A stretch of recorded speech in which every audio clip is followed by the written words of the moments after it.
এই রাষ্ট্র কাঠামো আমাদেরকে বারবার আমাদেরকে লুট করে, আমাদের সম্পদ পাচার করে, আমাদেরকে খুন করে, জুলুম করে, গুম করে।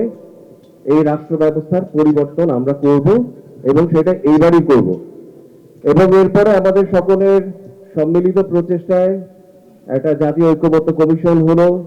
সেই কমিশন থেকে আমরা একটা রিপোর্ট পেলাম। সেই রিপোর্ট নিয়ে আমাদের অনেকেরই বিভিন্ন অসন্তুষ্টি আছে, কিন্তু একটা ধাপ অন্তত আমরা আগালাম।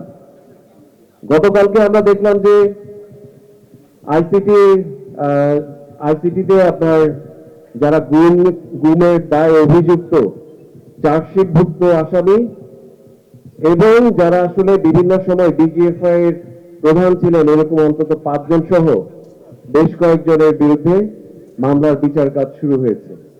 এইটা যদি আমাকে বলতেন যে আসলে অভ্যুত্থানের আগের দিন সকালবেলায়, আমি বলতাম যে এটা আগামী 100 বছরে হবে না, কিন্তু এটা এখন বাস্তব।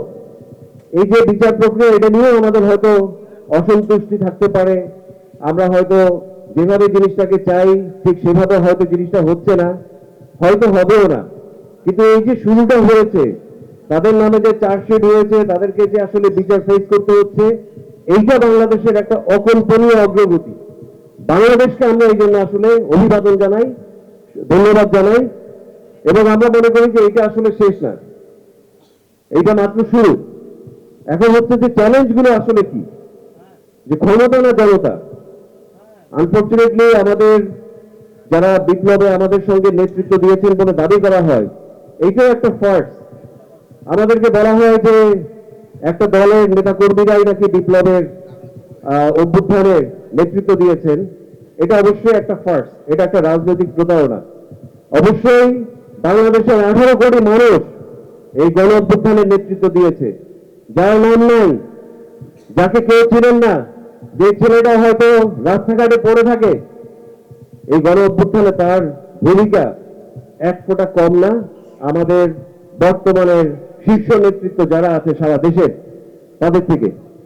তো এই ফার্স্টটা আমাদের অবশ্যই বুঝতে হবে, এই ফার্স্টটা ভেঙে দিতে হবে। এটা একটা প্রতারণা। এবং এখানে যারা আছেন তাদের অনেকে আসলে সেই নেতৃত্বের পর্যায়ে ছিলেন। এখানে যারা আছেন তারা অনেকেই গুলিবিদ্ধ হয়েছেন। ওই যে একজন ভাইয়ের কথা আমরা শুনলাম, যিনি মানে ভয়াবহ রকমের আহত হয়েছেন। তো এরকম অনেক গল্প কথার মাধ্যমে আমাদের এই অভ্যুত্থান, কিন্তু আমরা দেখলাম কি ভাই, মানে বিপ্লব আমরা দাবি করি অনেকে, কেউ কেউ। বিপ্লব আর বিলাস কিন্তু এক জিনিস না। বিপ্লবের সঙ্গে বিলাসের সঙ্গে আপনি যদি চলেন, একসঙ্গে মেলানোর চেষ্টা করেন, আপনি বলেন যে আপনি বিপ্লব করবেন, করেছেন, আবার আপনি একটা খুব বিলাসের মধ্যে ডুবে গেছেন, আপনি একটা লুটপাটের মধ্যে ডুবে গেছেন, আপনি একটা যে পুরাতন যে বন্দোবস্ত, নতুন বন্দোবস্তের কথা বলে আপনি আসলে সবচেয়ে বেশি পুরাতন বন্দোবস্তের দিকে দেশকে ঠেলে দিতে চান। এইটা আরেকটা রাজনৈতিক ফার্স, আমাদের সঙ্গে আরেকটা প্রতারণা। আমরা মনে করি যে আমাদের এখন আসলে ঐক্যের সময়, আমাদের আসলে এখন নতুন বাংলাদেশ গড়ার সময়। এবং নতুন বাংলাদেশ, আমি আসলে এখানে বিএনপিকে বাদ দিয়ে, এখানে জামাতকে বাদ দিয়ে, এখানে এনসিপি কে বাদ দিয়ে, কাউকে বাদ দিয়ে আমরা আসলে নতুন বাংলাদেশ গড়তে পারবো না। সবাইকে আমাদের লাগবে, কিন্তু তাদের আসলে আকাঙ্ক্ষার জায়গাটা কোথায়? আমরা গত 1 বছরে বিএনপির এর আগের যত অর্জন, যত ত্যাগ তিতিক্ষা, সবকিছুর প্রতি সর্বোচ্চ রেসপেক্ট জানায় বলছি, গত 1 বছরে ওনাদের যে ভূমিকা, এটা আমাদেরকে খুবই আশাহত করেছে।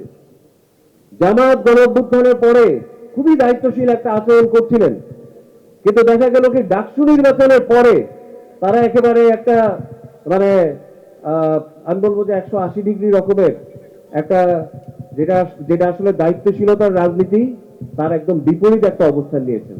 তারা বলছেন যে এই অভ্যুত্থান, এই যে ইন্টারিম গভর্নমেন্ট, এই যে আমাদের যে কি বলে ঐক্যবদ্ধ কমিশন, এই যে আমাদের যা যা কিছু অর্জন, এই সব কিছুকে নাকি তাদের জন্য তাদের কথা মতে নতুন করে বৈধতা নিতে হবে।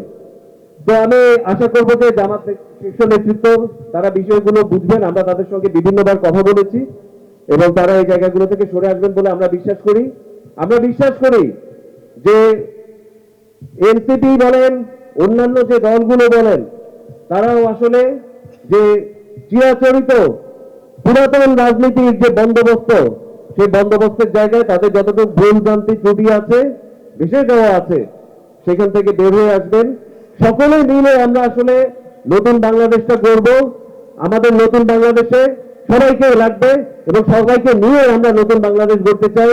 আজকে আপ বাংলাদেশ এবং এবি পার্টির যে উদ্যোগ, আমি মনে করি যে এটা আমাদের জন্য আরেকটা দিক নির্দেশক, আরেকটা নতুন সূচনা, এবং এই সূচনার পথ ধরেই আমরা বাংলাদেশকে ইনশাআল্লাহ সেই মানুষের পক্ষের বাংলাদেশ, সেই আমাদের সকলের জান জবান সম্মানের অধিকারের বাংলাদেশ ইনশাআল্লাহ আমরা অবশ্যই গড়ে তুলব।